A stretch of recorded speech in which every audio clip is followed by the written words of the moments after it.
देखो लक्ष्मी जी की कृपा आप सबको चाहिए? बोलो चाहिए कि नहीं चाहिए? सबको चाहिए, हमको भी चाहिए। हाँ, हम झूठ क्यों बोलें? सबको चाहिए। लक्ष्मी माता है, माता की कृपा किसको नहीं चाहिए? सबको चाहिए। जगन माता है, हमारे ठाकुर जी की प्राणेश्वरी हैं, उनकी कृपा हमको क्यों नहीं चाहिए? हम ऐसे त्यागी बैरागी नहीं हैं जो हम अपने माता जी से विमुख हो जाएं। सबको चाहिए, लक्ष्मी जी की कृपा सबको चाहिए। लक्ष्मी जी की कृपा चाहिए तो इतने काम करना छोड़ दो।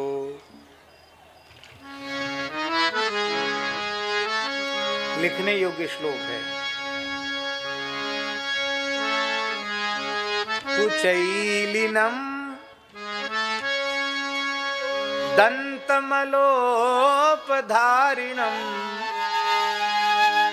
बह्वासिनम निष्ठुरभाषिणं च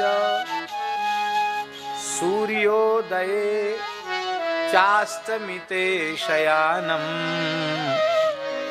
विमुञ्चति श्रीर् यदि चक्रपाणि।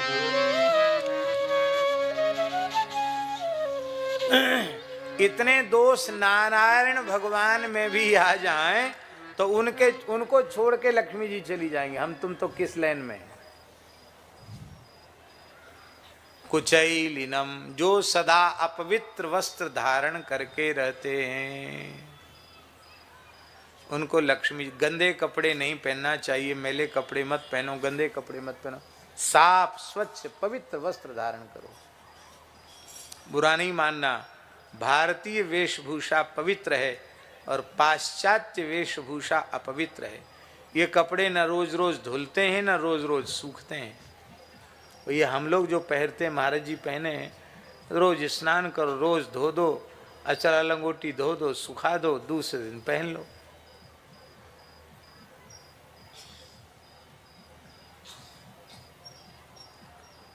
अब जो इस समय बहुत मोटा कपड़ा चला है, क्या जीन्स कहते क्या कहते, वो तो पता नहीं धुलता होगा कि नहीं धुलता होगा, अथवा कैसे धुलता होगा, हमें अनुभव भी नहीं है, जरूरत भी अनुभव की नहीं है।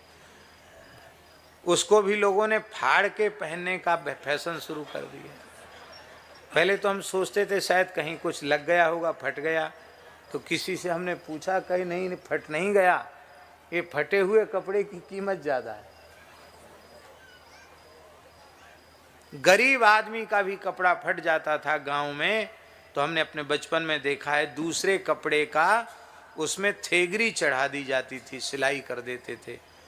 और उनको बेचारों को, गरीबों को संकोच नहीं होता था, भैया हम गरीब हैं, फटा कपड़ा नहीं पहनते, दूसरे कपड़े की थेगरी हमने चढ़ा दी। अब अमीर लोग फटा कपड़ा पहन रहे हैं। भैया ये ऊट पटांग वेशभूषा मत धारण करो। फटे वस्त्र पहनने से लक्ष्मी जी नाराज होती है। टूटे फूटे बर्तनों में खाने से लक्ष्मी जी रुष्ट होती है। कुचैलिनम दंतमलोपधारिणम, जो दांतों पर मल धारण करते हैं। दांतों पर मल कैसे धारण होगा? तमाकू खाओगे, मलोपधारिणम, जो दांतों पर मल धारण करते हैं। दांतों पर मल कैसे धारण होगा? तमाकू खाओगे, खूब पान खाओगे, दिन भर बकरिया जैसा मुंह चबाते रहोगे, कुछ ना कुछ मुंह में गुटका फुटका जाने क्या क्या उटपटांग चीजें मुंह में डाल के रखोगे तो दांत गंदे रहेंगे, खराब दांत रहेंगे। दंत मलोपधारिणम, वेद में लिखा है शास्त्री, शुक्ल दंता ब्राह्मणा। शुक्ल दंता, जो निर्व्यसन होगा वही शुक्ल दंत होगा।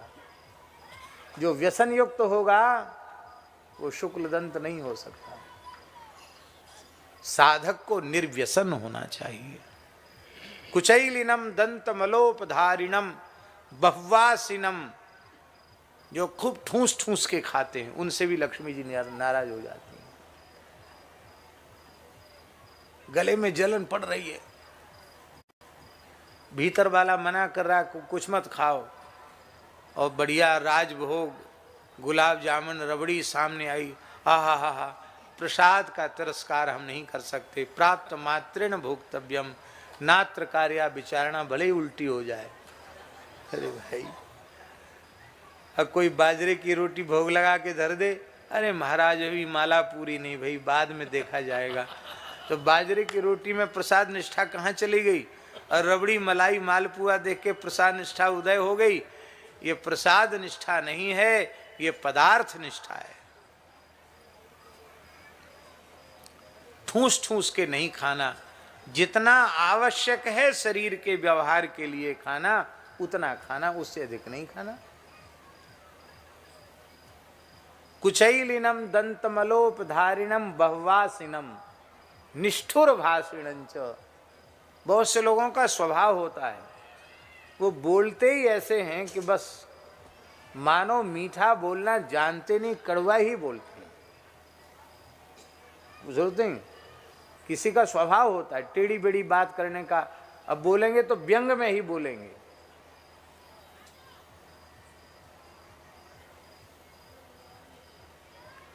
कठोर वाणी नहीं होनी चाहिए, निष्ठुर वाणी नहीं होनी चाहिए।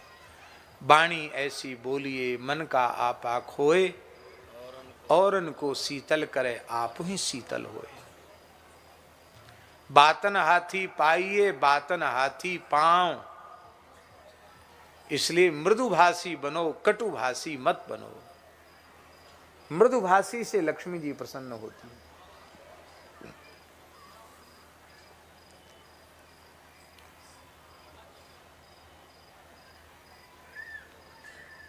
एक हरिपाल नाम के व्यक्ति थे, उनको एक संत ने, ये भक्तमाल जी वाले हरिपाल जी नहीं, अलग हरिपाल नाम के व्यक्ति थे, उनको एक संत ने प्रेरणा दी थी कि कभी किसी को ऐसी बात मत कहना जिससे उसको दुख हो जाए।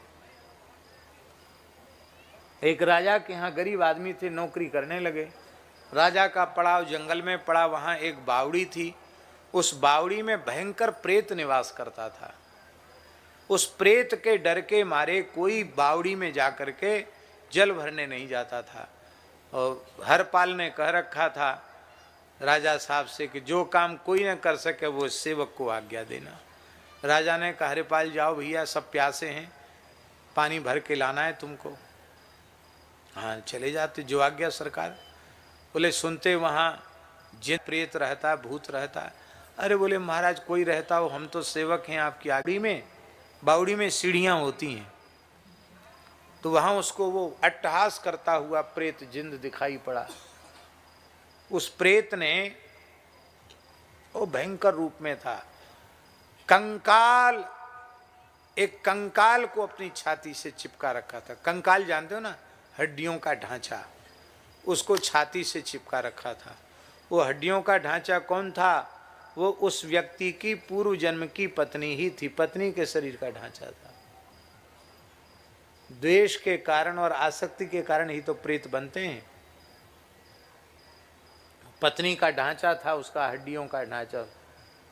वो प्रेत सबसे एक ही बात पूछता था, ए मेरी प्यारी तुमको कैसी लग रही है? सब कहते कैसी लग रही है, हड्डियों का ढांचा है। सोई वो मार देता था जान से। हरिपाल से पूछा अट्टहास, ए तुम कौन हो? कहा मैं हरपाल हूं। किस लिए आए हो? बोले पानी भरने आए हो। पहले मेरी एक बात का उत्तर दो, ये मेरी पत्नी है, कैसी लग रही है? हरपाल ने मन में सोचा, संत ने कहा था ऐसी बात मत कहो कि किसी को कष्ट हो। अरे हमको देखने में हड्डियों का ढांचा लग रहा है, इसको तो इसकी प्यारी लग रही है। बोले महाराज जब आपको प्यारी लग रही है तो हमको बुरी क्यों लगेगी? ये तो बहुत सुंदरी है, बहुत प्यारी है, बहुत अच्छी है। तो वो हंसा, हंस कर के बोला वाह, इतनी अच्छी बात कहने वाला जीवन में कोई आया नहीं। हमने सैकड़ों लोगों को जान से मार डाला, यहाँ जो आए सब मौत के मुंह में चले गए, पर तुमने ठीक बात कही, मेरी घरवाली बहुत सुंदर है, तभी तो मैं छाती से लगा के रखता हूँ। मैं खुश हूँ, तुम मुझसे कुछ मांग लो। कहा आप दे देंगे? हाँ जरूर दूंगा। बोले आप इस बावड़ी को छोड़ के सदा सर्वदा के लिए चले जाइए, क्योंकि यहाँ जंगल में कोई पानी का साधन नहीं है। और सब परेशान होते पानी के बिना। उसने हंसते हुए कहा कि तुमने मुझे वचनबद्ध कर लिया, इसलिए मुझे अब जाना पड़ेगा। छोड़ के चला गया। पानी लेके आए, बोले अब जिसकी इच्छा हो सब भर लाओ पानी, अब प्रेत नहीं है वहां। चला गया प्रेत। कटु भाषा मत बोलो, मीठी भाषा बोलो। हमारे महाराज जी पूज्य गुरुदेव भक्तमाली जी, उनकी वाणी से दास ने कभी कटु शब्द का श्रवण ही नहीं किया। माने महाराज जी सन 1981 से 2006 तक की तो हमें पूरी स्मृति है। 1981 में दास उनके चरणों में उनकी कृपा से पहुंचा और 2006 तक अंतिम क्षण तक उनकी सन्निधि इस दास को प्राप्त रही। आज भी उनकी सन्निधि है। गुरुजन कहीं जाते थोड़े ही हैं, आज भी उन्होंने हाथ पकड़ रखा है। ऐसे पूज्य सद्गुरु भगवान, हमने कभी उनमें क्षोभ नहीं देखा, कभी उनकी वाणी से कटु भाषा का प्रयोग नहीं सुना, आज तक नहीं सुना।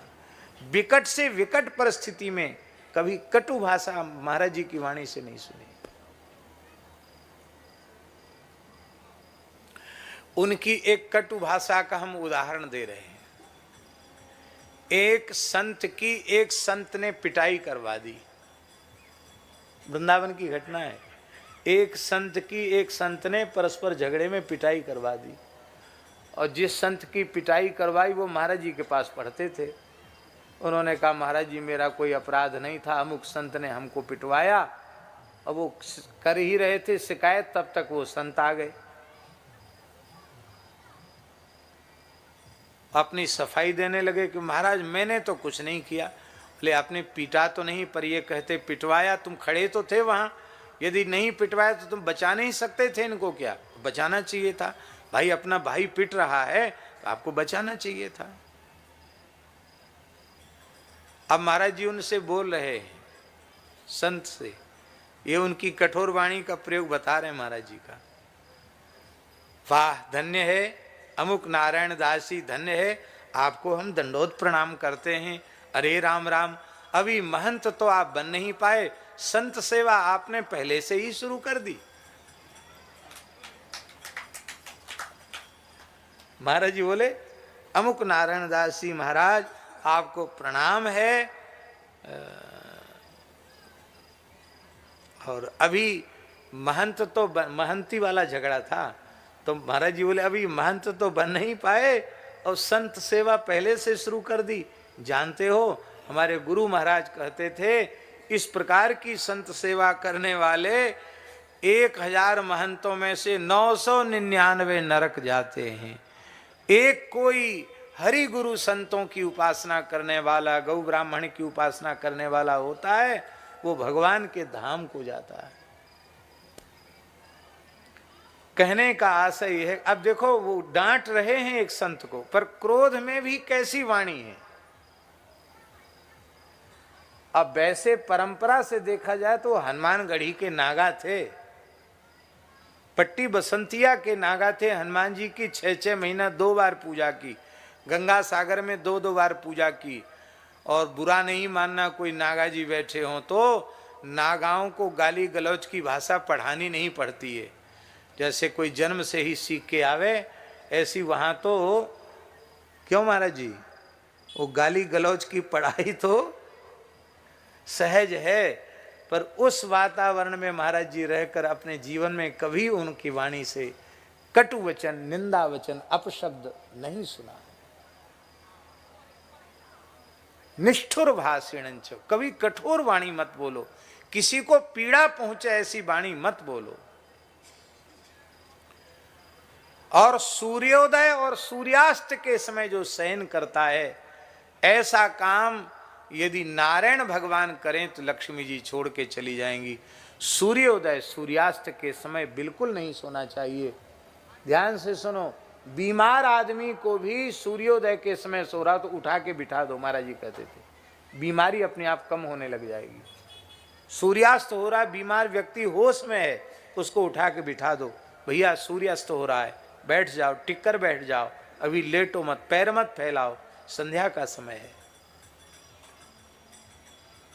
विमुंचति श्रीर यदि चक्रपाणि ही। तो इसलिए लक्ष्मी जी का आदर करना चाहिए। बोलो भक्तवत्सल भगवान की। ब्रह्मा जी ने जो जो वरदान हिरण्यकशिपु को दिए थे सब वरदानों का स्मरण कराया और उसने कहा जब सब वरदान सत्य हैं तो भगवान ने उसका पेट विदीर्ण कर दिया और आंतों को निकाल कर अपने कंठ में आंतों की माला धारण कर ली। बोलो अंतरमाली इंद्र सिंह भगवान की जय।